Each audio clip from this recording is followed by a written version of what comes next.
سورۃ انفال سورۃ اعراف ختم شو مخکې مونږ ویلو سورۃ اعراف کې 12 قومونه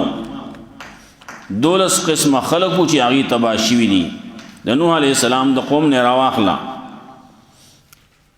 څومره خلق عادیان دي سمودیان دي د لوط علی السلام قوم دي شعیب علی السلام قوم دي دارنګه هغه یعقوفون اسنام اللهم دي دغه بلام ابن باوراو څومره خلق تباشی دي فرعونیان په تباشی دي سورۃ انفال له مدنی سورۃ ته اتات یم ده په نزول کې رسو د سورۃ بقره نا مخکې سورۃ سره ربط ادا ده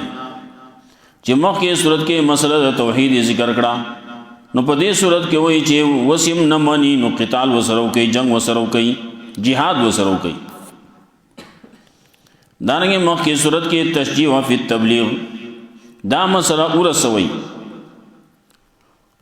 نو دلته دې صورت کې تشجیع ور کوي په jihad باندې او دلته کې قواعد ذکر کوي د jihad لپاره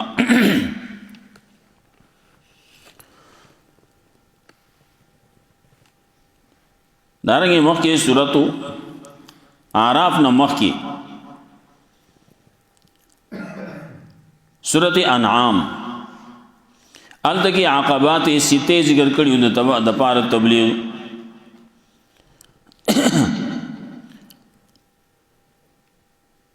نو سورۃ اعراف کې به هغه قومونه تباشو نو دلته په دې سورۃ کې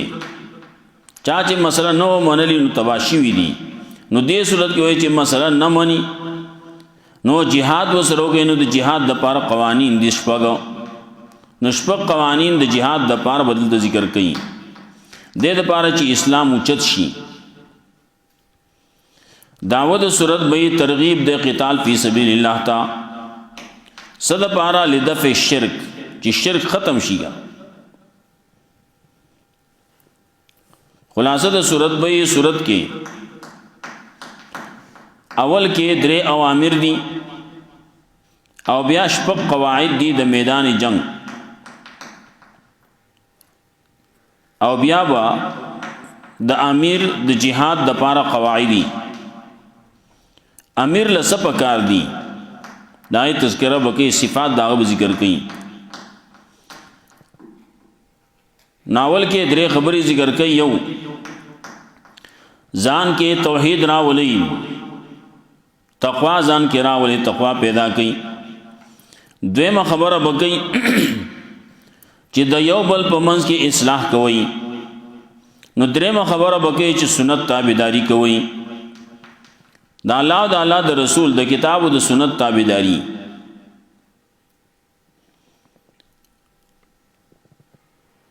ناولنې خبره دا ذکر کوي چې او په نفلونو پسې مور پسې کیږي کم چې لازمی کار ده نو هغه کوي اول قل الانفال انفال د نفل نه دی نو د دې کار په دې کې قوانین به د الله او د الله د رسول کم چې نفلی سيزونه دي باغې کې طریقې کار هغه به د الله او د الله د رسول نه زده کوي بیا ور پسې مؤمنان دي داغي 15 صفاتونه ذکر کړي او بیا مسله د jihad په پیش کې رسو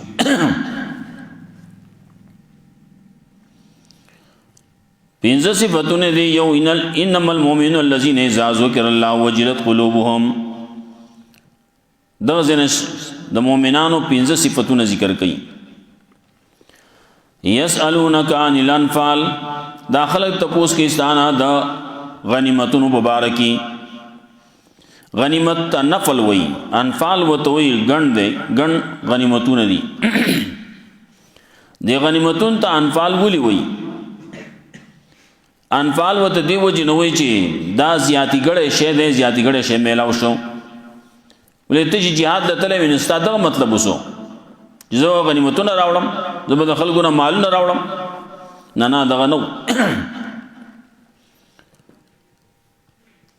تا jihad کا او د پاره چې لتكون کلمت الله هي العليا چې دا الله کلمه اوچت شي حق غالب شي جهاد چې کینو دې د پاره به کې کداغه سي نه نو بیا خو داغي وعید بیان شوی دی یو سره دې د پاره دي نور مقصد د پاره ما ته په کې چې غنیمت میلاو شي زما جنگي غم دې د پاره چې وا ته خلک بہادر وي شجاعت راته وي نو داغي وعیدونه بیان شي رسول الله صلی الله علیه وسلم فرمایل چې اول چې رب لکی د خلکو په مخ کې نو درې کسان وي درې کسان نه درې قسمه خلک وي نو یو په پاغي کې شهید ومي ظاهر کې دنیا کې چې موږ ګورو ناغه میدان جنگ کې شهید شوی دی وسال دغه شهادت د قبول له قبول نه دی هغه د الله سره خبره ده دلته یو زموږ هر یو سړی لګیا دی د پلان کې شهید شو ارزه کې چې مړلې بس وای شهید دی وی نو یو بدغه شهیدی یو قسم دویم قسم به سخی چاغه مالدار او سخاوت کاو مال لگاو هغه به او دریم نمبر کې دریم قسم هغه به عالم او قاری دا ټول چې الله راو بني دي ته وایي چې ما تاسو لا دا درکړو تاسو کړلی دی وو یا الله دا دومره کارونه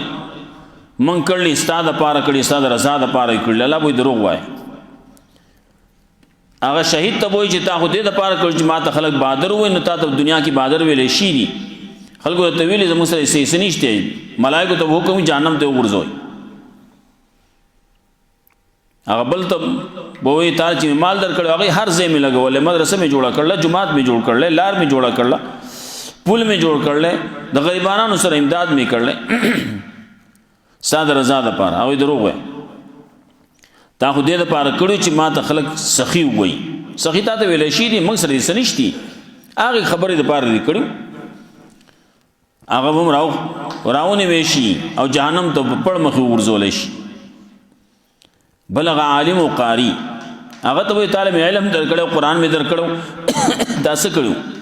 یا الله قران می هر ځکه بیان کړل بیان می کړل تقریرونه می کړل ځان می ستړي کړل مړی می خپل شلول نو دا ستاد رضا په می ګټه خو دې په اړه چې ما ته خلک الله مصیب وي ما ته خلک خوش आवाज وي پلان کې راته وي ډینګې راته وي هغه نمونه تا ته ویلې شي دي موږ سره استنشتي دغه عالم او قاری بار کې هم حکم بوشي د ورځي جهنم ته ورځوي ولې یو سړی چې د الله نه سوا د بل د پاره کار کړل نه هلاړ نو دلته کې دا زیاتی کارو زیاتی شیو د دې لپاره jihad نه ده jihad بده د پاره نه کې چې زمکه قبضه کم jihad بده د پاره نه کې چې مال راته میلاو شي غنیمتونه میلاو شي نه د پاره باندې صد پاره مقصد بدای چې الله رضا شي او د الله دین اوچت شي او دا کفر دا خراندان چې دا د اسلام پر منځ کې چې دا رکاوټ دي مخې ته رکاوټ دي دا ختم شي دغه د پاره به jihad کې نو دغه مال غنیمت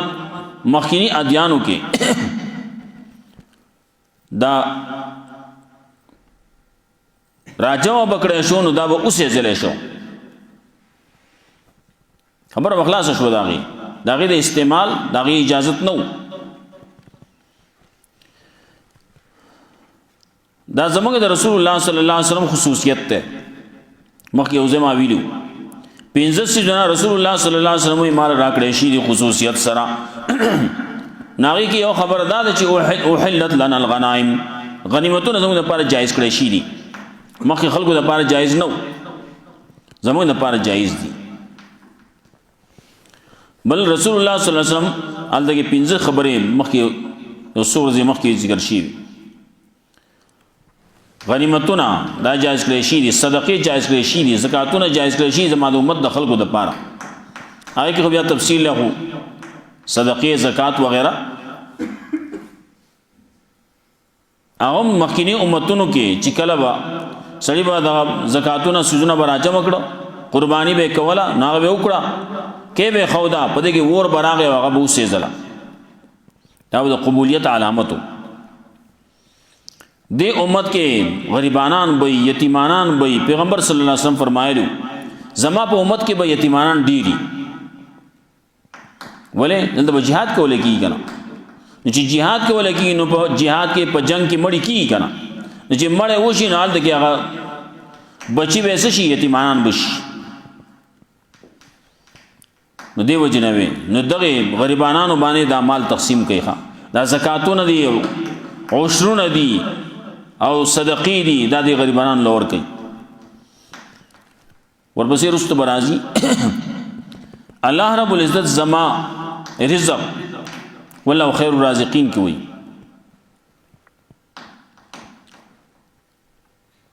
مغفرت و رزق کریم کی وي بہترین رزق بہترین مال حلال مال هغه د مال غنیمت مال له احلت لنا الغنائم وي غنیمتونه موږ د پاره جایز کړی شي او دا د بهادری مال له